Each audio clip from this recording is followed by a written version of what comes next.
Assalamualaikum warahmatullahi wabarakatuh.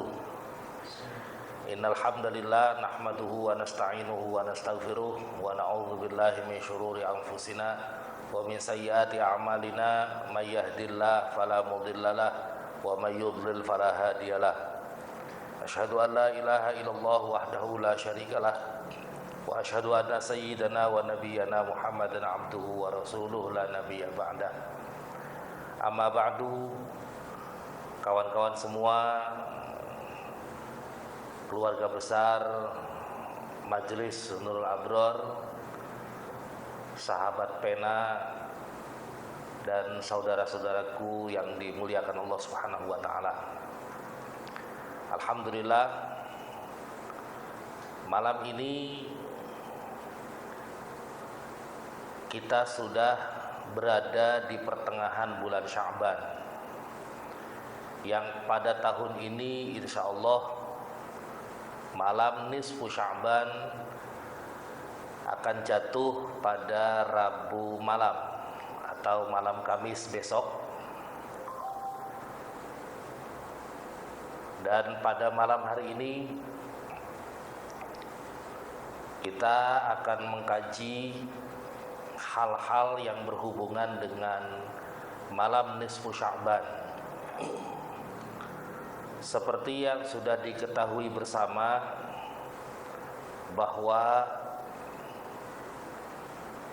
malam nisfu Sya'ban adalah salah satu malam mulia, malam agung yang urutannya, urutan afdoliyah, urutan keunggulannya berada di bawah malam Lailatul Qadar.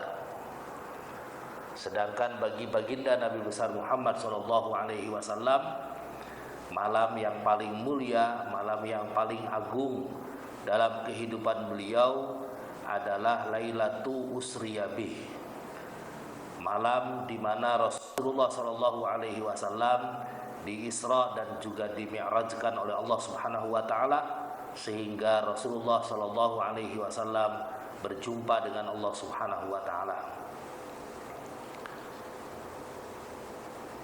Namun kata ulama, dari malam-malam yang tadi telah disebutkan,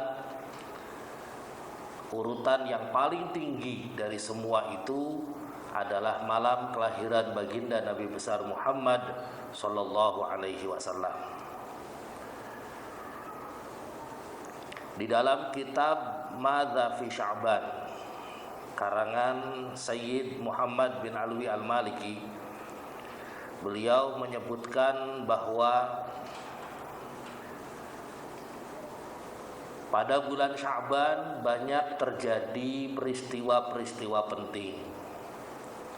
Antara lain adalah tahwilul qiblah, perubahan arah kiblat, yang sebelumnya Rasulullah sallallahu alaihi wasallam salat menghadap Baitul Maqdis pada bulan Sya'ban tahun kedua setelah hijrah baginda Nabi besar Muhammad sallallahu alaihi wasallam.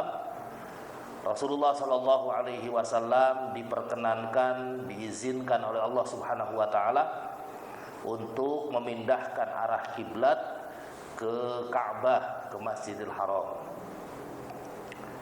Peristiwa kedua yang ada di bulan Sya'ban adalah peristiwa diwajibkannya atau turunnya perintah puasa Ramadan dan juga turunnya perintah zakat. Jadi pada bulan Sya'ban, pada tahun yang sama, tahun kedua setelah hijrah baginda Nabi besar Muhammad SAW ke Madinah, Allah Subhanahu wa taala turunkan perintah kepada baginda Nabi untuk melaksanakan puasa Ramadan dan juga menunaikan zakat fitrah. Di dalam kitab ini, kitab Kanzun Najah wa Surur, disebutkan Sya'ban al-Mukarram minal ashhuril mu'azzamah, Bulan Sya'ban adalah bulan yang amat agung, bulan yang banyak keberkahannya. Wat taubatu fihi a'zamul ghanaimis salihah. Dan taubat di bulan Sya'ban adalah termasuk ghanimah yang sangat agung. Wat ta'atu fihi min akbaril matajir rabihah. Dan ketaatan kepada Allah Subhanahu wa taala yang dilakukan di bulan Sya'ban termasuk perdagangan yang menguntungkan. Dan di dalam hadis yang masyhur disebutkan bahwa Rajab syahrullah wa Sya'ban syahri wa Ramadan syahru ummati. Rajab adalah bulan yang dicintai Allah. Sya'ban adalah bulan yang aku cintai, kata Nabi, dan bulan Ramadan adalah bulan yang dicintai oleh umat Nabi Muhammad sallallahu alaihi wasallam. Oleh karena itu, banyak ulama yang menganjurkan kepada kita pada bulan Sya'ban ini kita diperintahkan untuk memperbanyak membaca sholawat kepada baginda Nabi besar Muhammad sallallahu alaihi wasallam, dikarenakan ayat perintah untuk membaca sholawat juga Allah turunkan pada bulan Sya'ban. Peristiwa berikutnya yang juga terjadi pada bulan Sya'ban adalah terjadinya insyiqaqul qamar, terbelahnya bulan. Setelah pulang dari perjalanan Isra wal Mi'raj, Nabi Muhammad SAW dihadang dengan beberapa pertanyaan dari orang-orang kafir Mekah. Mereka tidak percaya dengan perjalanan singkat yang dilakukan oleh baginda Nabi besar Muhammad SAW. Terlebih ketika baginda Nabi menceritakan kepada mereka bahwa Nabi di malam itu juga melakukan perjalanan yang luar biasa, perjalanan langit, sampai kemudian orang-orang kafir mendesak, jika engkau memang alal haqqi, betul apa yang telah kau lakukan, pada bulan Rajab banyak keterangan yang menyebutkan bahwa inti dari bulan Rajab itu ada di malam pertamanya. Inti bulan Sya'ban itu ada di pertengahannya, dan inti bulan Ramadan itu ada di putaran terakhirnya. Kalau Rajab, inti dari bulannya ada di malam pertamanya. Kalau Sya'ban, intinya ada di pertengahan bulannya. Ada satu malam besar yang ada di bulan Sya'ban yang disebut juga dengan malam nisfu Sya'ban, atau yang dikenal dengan Lailatul Baro'ah. Yufraqu fiha kullu amrin hakimin wa yubram. Pada malam itu Allah Subhanahu wa taala menurunkan perintah kepada malaikat bumi, paketan-paketan perintah yang akan dilaksanakan oleh malaikat-malaikat bumi kepada manusia.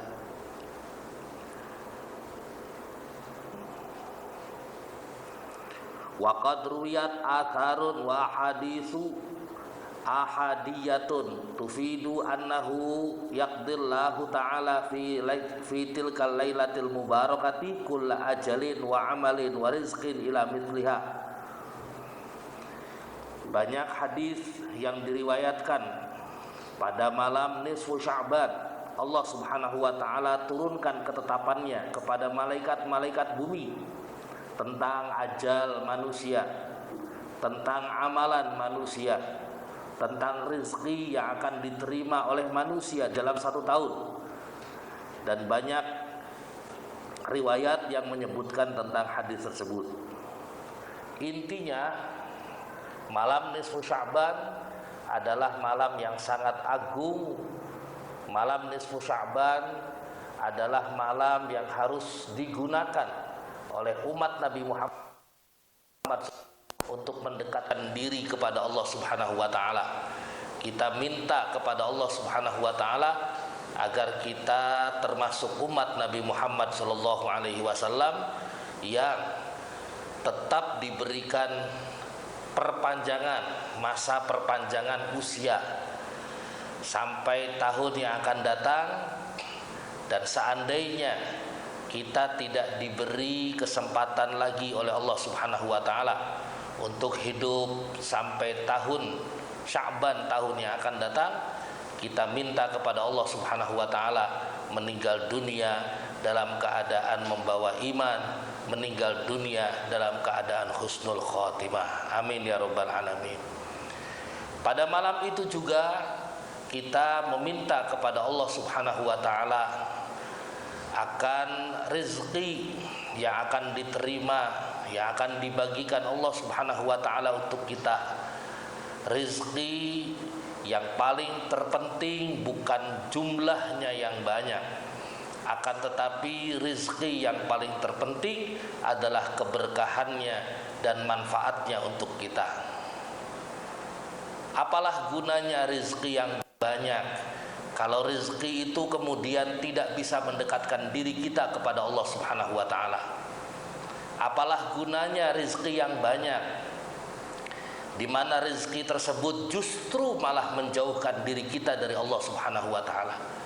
Apalah gunanya rezeki yang banyak kalau rezeki tersebut kemudian kita gunakan untuk pekerjaan-pekerjaan yang maksiat? Kita mohon kepada Allah Subhanahu wa taala turunnya rezeki yang dibagikan Allah kepada kita untuk 1 tahun yang ke depan.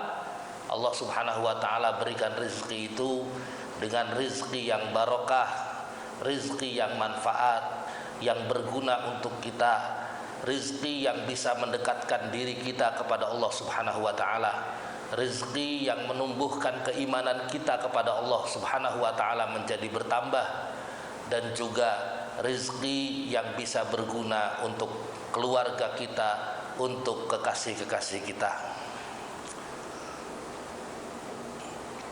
Dan yang terakhir adalah pada malam itu kita juga memohon kepada Allah Subhanahu wa taala al-istighna 'anil nas.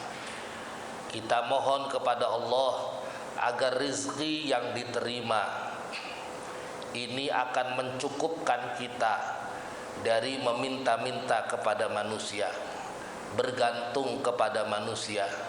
Karena ini hal yang penting yang diajarkan oleh agama, agar kita menjadi seorang hamba yang bersabar dan juga hamba yang bersyukur.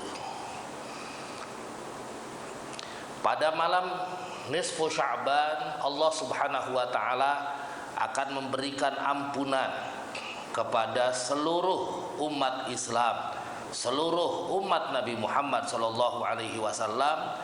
Akan tetapi ada beberapa golongan yang dikecualikan oleh baginda Nabi besar Muhammad sallallahu alaihi wasallam dalam hadis yang tertulis di kitab Tuhfatul Ikhwan.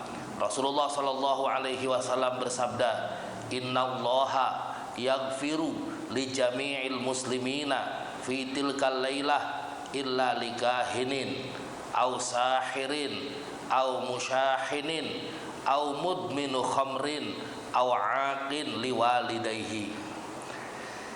Rasulullah sallallahu alaihi wasallam bersabda, sesungguhnya Allah akan memberikan ampunan kepada seluruh umat Islam fi tilkal lailah, pada malam nisfu Sya'ban, illa likahinin, kecuali kepada beberapa golongan.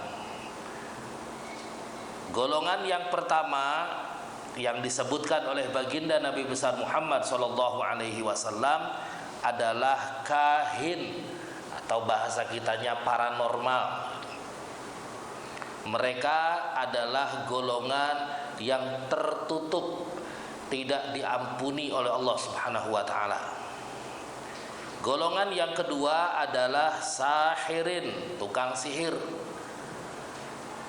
Yang ketiga adalah musyahinin, orang yang di hatinya ada rasa dendam, apalagi dendam kepada sesama muslim. kita ini punya sifat dendam kesumat, benci yang berlebihan. Apalagi kalau itu kebencian muncul di hati kita terhadap sesama muslim, sesama umat Nabi besar Muhammad sallallahu alaihi wasallam. Rasulullah sallallahu alaihi wasallam tidak pernah mengajarkan kepada umatnya sebagai umat yang la'an, yang gemar melaknat orang lain, gemar membenci orang lain, dendam kepada orang lain. Bahkan banyak riwayat, cerita sejarah yang menjelaskan bahwa Rasulullah Shallallahu Alaihi Wasallam tetap memiliki sifat rahmah, tetap memiliki sifat kasih sayang, sekalipun kepada musuh-musuh, orang-orang yang membenci baginda Nabi besar Muhammad Shallallahu Alaihi Wasallam. Nabi tidak pernah membenci Abu Jahal secara pribadi. Nabi tidak pernah membenci Abu Lahab secara pribadinya. Namun yang dibenci oleh baginda Nabi besar Muhammad Shallallahu Alaihi Wasallam adalah kekufurannya, karena ketidakimanan mereka kepada baginda Nabi besar Muhammad sallallahu alaihi wasallam. Adapun secara personal, Nabi tidak pernah memberikan rasa dendam di hatinya kepada musuh-musuhnya sekalipun. Oleh karena itu, kita sebagai umat baginda Nabi besar Muhammad sallallahu alaihi wasallam harus belajar meniru, mengamalkan sikap baginda Nabi besar Muhammad sallallahu alaihi wasallam, terlebih kebencian tersebut muncul kepada sesama umat Nabi Muhammad sallallahu alaihi wasallam. Yang berikutnya, golongan yang tertutup pintu taubatnya pada malam nisfu Sya'ban adalah mudminu khamrin, pengguna narkoba, orang yang masih mabuk-mabukan. Nah, ini golongan tersebut termasuk minal hirman, termasuk golongan yang tertutup, tidak menerima ampunan dari Allah Subhanahu wa taala. Golongan yang berikutnya adalah aqin liwalidayhi, orang yang durhaka kepada kedua orang tuanya. Kita tahu bahwa dalam Islam orang tua itu ada tiga. Ada orang tua kandung kita, orang tua jasad, atau yang disebut dengan orang tua yang melahirkan kita. Karenanya kita terlahir di alam dunia. Ada lagi orang tua berupa orang tua dari pasangan hidup kita, mertua kita. Dan yang ketiga adalah orang tua ruh, atau yang dikenal dengan guru-guru kita. Kita jangan menjadi hamba yang durhaka kepada kedua orang tua, karena kedurhakaan kepada orang tua akan menutupi pintu ampunan Allah Subhanahu wa taala pada malam nisfu Sya'ban. Hadirin yang berbahagia, di dalam hadis lain disebutkan oleh baginda Nabi besar Muhammad sallallahu alaihi wasallam golongan yang masih tertutup taubatnya. Golongan berikutnya adalah musyrikun, orang yang mensekutukan Allah Subhanahu wa taala. Berikutnya adalah asyarun, orang yang menolak untuk mengeluarkan puluhan, 1/10 atau setengah dari 1/10 dari zakatnya, atau bahasa kerennya yang disimpulkan orang yang gak mau mengeluarkan zakat. Kalimat umumnya begitu. Yang berikutnya waqatilu nafsin, yang membunuh dirinya sendiri. Yang berikutnya waqati'u rahimin, yang memutuskan persaudaraan. Golongan berikutnya wa musbilul izar. Lah, ini yang dimaksud bukan isbal sarungnya, tapi karena di dalam agama disebutkan bahwa isbal yang dilarang oleh baginda Nabi adalah isbal yang tujuannya kibria atau sombong. Yang berikutnya adalah zanin, pelaku zina. Ini juga tidak diampuni oleh Allah Subhanahu wa taala pada malam nisfu Sya'ban. Yang berikutnya adalah qattatun, penebar fitnah, penebar berita hoax yang meresahkan orang lain, yang menimbulkan fitnah, menebarkan berita-berita bohong, berita-berita yang belum jelas kebenarannya. Ini termasuk. Yang berikutnya adalah mudribun fit tijarat, orang yang memanipulasi perdagangannya. Yang berikutnya adalah mubtadi'un, golongan ahli bid'ah. Dan yang terakhir adalah rafidhiyun fi qalbihi syahna lis sahabati radhiyallahu taala anhum. Yang terakhir adalah golongan rafidhi, golongan rafidah.